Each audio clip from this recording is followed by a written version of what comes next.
Dans cette présentation, je vais vous parler de la synthèse des lipides à partir des acides gras. Les acides gras sont des éléments clés du système du vivant. Ils sont essentiellement hydrophobes et sont à l'origine de la séparation entre le milieu extérieur du milieu intérieur et donc de la création de ce qu'on appelle une protocellule.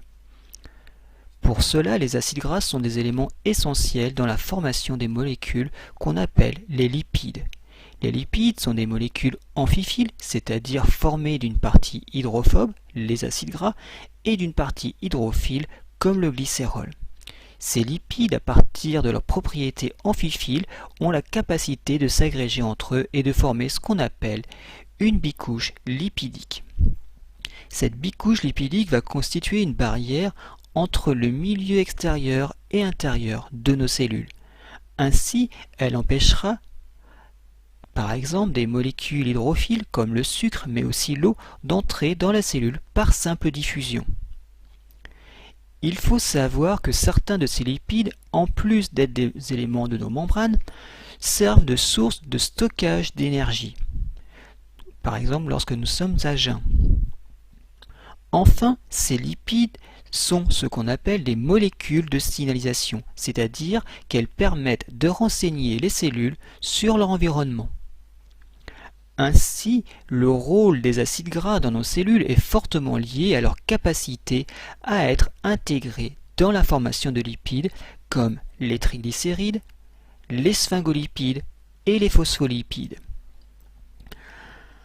En effet, la présence de fonctions carboxyliques des acides gras leur permet de réagir avec d'autres groupes chimiques et donc de former des liaisons stables avec d'autres éléments et ainsi de former ces lipides. Parmi ces lipides, il y a donc les triglycérides. Ils sont formés à partir d'une molécule de glycérol sur laquelle se fixent trois acides gras, saturés ou insaturés. Les triglycérides sont la forme majoritaire de stockage d'énergie que l'on retrouve sous forme de gouttelettes lipidiques dans le tissu adipeux.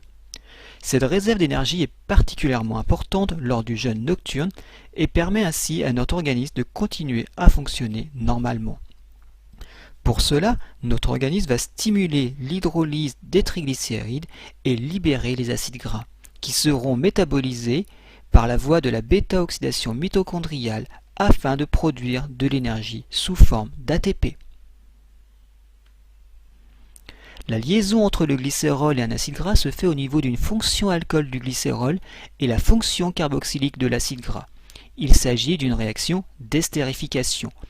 On formera tout d'abord un monoglycéride et suite à l'addition de deux autres acides gras, nous formerons un triglycéride. Les acides gras sont également des constituants d'une autre famille de lipides qu'on appelle les phospholipides.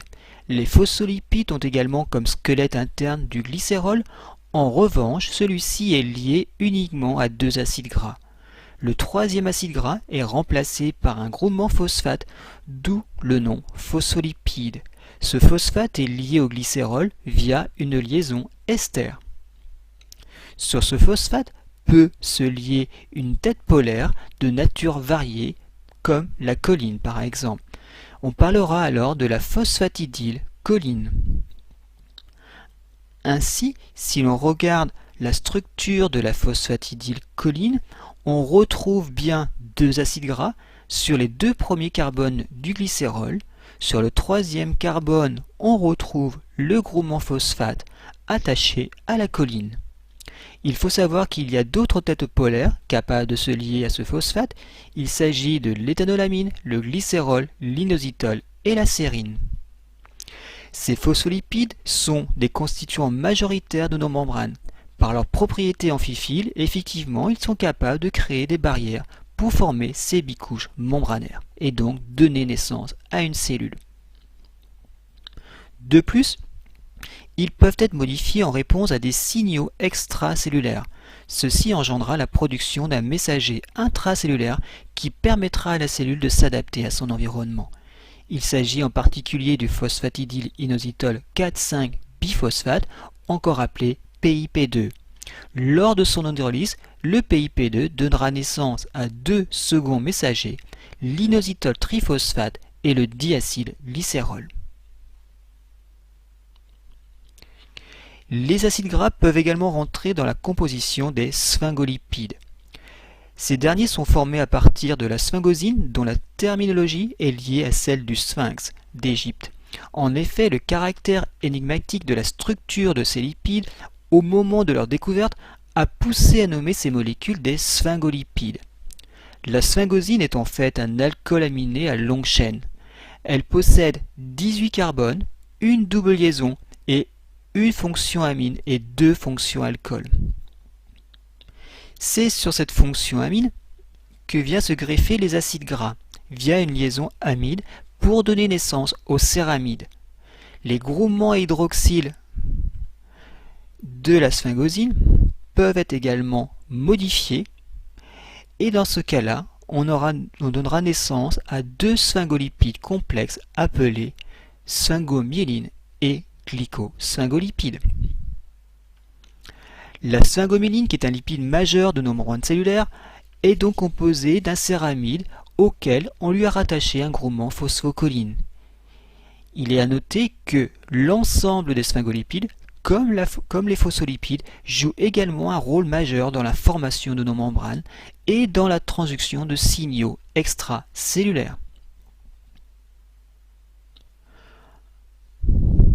Enfin, les acides gras sont également des composants d'un autre lipide membranaire appelé le cholestérol. Le cholestérol fait partie de la famille des stérols, dont le noyau fondamental est un cyclopentanoperhydropentène. Dans les cellules, le cholestérol est présent principalement sous forme libre. Mais dans certains tissus, le cholestérol peut être estérifié, c'est-à-dire lié à un acide gras par une liaison ester. Il s'agit alors d'une forme de réserve du cholestérol. Dans le foie, le cholestérol est ainsi en réserve en vue de son utilisation future.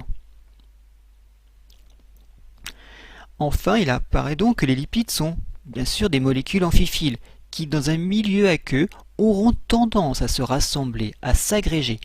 En fonction de leur concentration, ils vont pouvoir former ce qu'on appelle des micelles, voire des monocouches, et enfin des bicouches, qui correspondent à nos membranes plasmiques et ainsi à la création d'un milieu intérieur. En conclusion, nos membranes cellulaires sont constituées de différents lipides.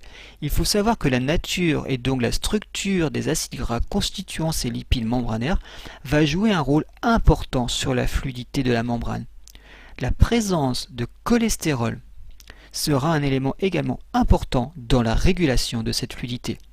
Cette fluidité jouera un rôle dans la forme de la cellule, mais également dans l'interaction de la cellule avec son environnement. Enfin, nos membranes ne sont pas uniquement composées de lipides, on dit qu'elles sont mosaïques, car nous y trouvons un mélange de lipides et de protéines. La présence de protéines, comme les lipides, est vitale pour que la cellule communique avec son milieu extérieur. Mais ceci est une autre histoire.